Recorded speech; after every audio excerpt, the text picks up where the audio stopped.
Listen, it's this picture going around, right? First off, I'm asking you this question. I showed my boys, shout out to them old ignorant motherfuckers in the back.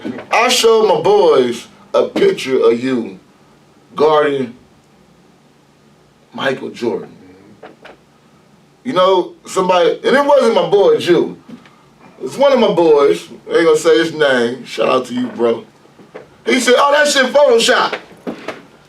Tell them niggas that shit was not Photoshop. Hey, that shit was Photoshop like a motherfucker. Nah, I'm joking.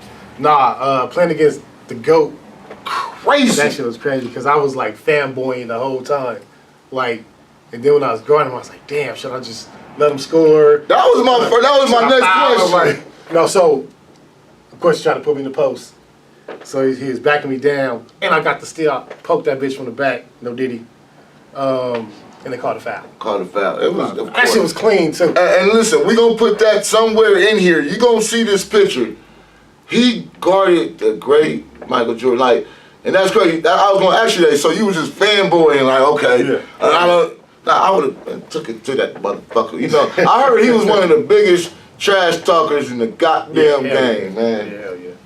I mean, it was MJ. He was still nice when he was back there. Yeah, at the Wizards, too. That's when he was at the Wizards. Yeah. That is crazy, man.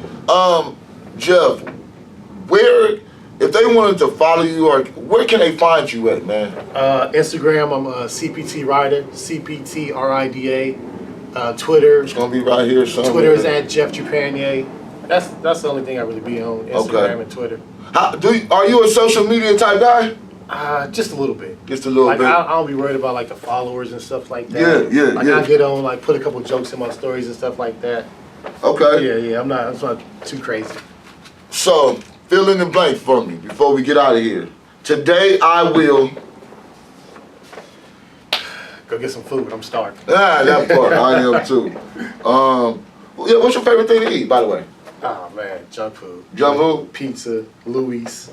Yeah, oh man, man. You know, cheese fries. We grew up on Louis cheese fries, exactly. bro. Now I used to go to the one on where was that at? On what street is that?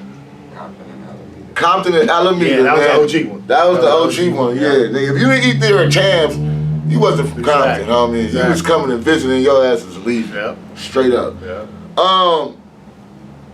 You kind of answered it, but we're gonna ask anyway. I can eat blank every day. Ooh. I would say pizza. Pizza. Yeah. If I was stuck on the island, I would want to have. I gotta have a phone and internet. I need some entertainment. Okay. Look, your kids got your athleticism too. We gonna shout them out.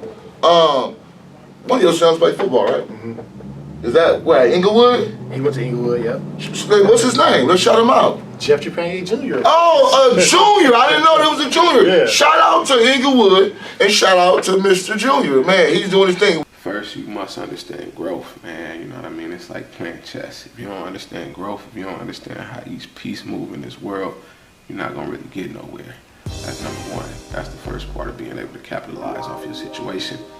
Me personally, man, I understood early on, real recognize real. And that's in any fashion. That's from cripping to Wall Street, from cripping to being a journalist, from cripping to playing ball. Like, if you a real individual, it's just gonna automatically come out. Your aura gonna automatically speak for itself. Me personally, I learned that probably about 2022. You know what I mean? I was behind the walls. I feel like I'm the perfect example of a person to capitalize off that situation. It's still cripping, but you gotta understand each situation has its own defining meaning in your life. Once you start to capitalize off of each situation, you move a little different in this world. Real Recognize Real is an album that I put out. The meaning behind that album is exactly what I just spoke on. And we back. You know what it is. Gsthagreat. I'm here with Jeff Trepagnier, man. Former NBA player, Jeff Trepagnier, man. Jeff, we was talking about, before we went to commercial, man, you said you was trash. Yeah. I just didn't believe that. So you said that was around high school. When did you say, I can do something with this? Shit, when I got my first recruitment letter. That's I know that was big. Yeah, like maybe. Who was the first recruitment letter? Oh man, it might have been like Tulane or something. Okay. Something like that. Yeah. That's hard. I know as a kid seeing that, like, oh yeah, y'all interested? Yeah. That's dope. Yeah. That's So dope. once I saw that, I was like, damn, like I could probably get the college off this ball. Let me take this serious a little bit. I mean, I saw you take it serious, man. But you always been a fun-loving guy, right, bro? Any pranks you ever you played pranks on your teammates? Man, always. Always. Always. Who was your life of basketball as far as college, NBA, overseas? What was the craziest prank you ever seen? Pulled on you, or you pulled on somebody else, or you seen somebody do it? The craziest prank? Damn. I don't know about the craziest prank. It wasn't even a prank. It was just fools playing too much. Man. Okay. It was Carmelo Anthony and Sean Mello. Okay. My other teammate Rodney White. Okay, I remember. And these fools had got some BB guns. And so they got some. They had BB guns, and I took one of them. I forgot who I took it from. And these motherfuckers was like shooting at each other. We was all shooting at each other. And like, so we was coming out of practice, and like the motherfucker, I'm walking down the hallway, like the motherfucker shot at me. I was like, oh, okay, all right. So I took one of their guns, and the motherfuckers was pulling out the players lot, and I flagged Mello down. I was like, yeah, hey, like, bring window down. And he rolled his window down, and I lit his car. Lit him up. Bust his windows out and shit. Like, I fucked this shit up. Hey, y'all was playing.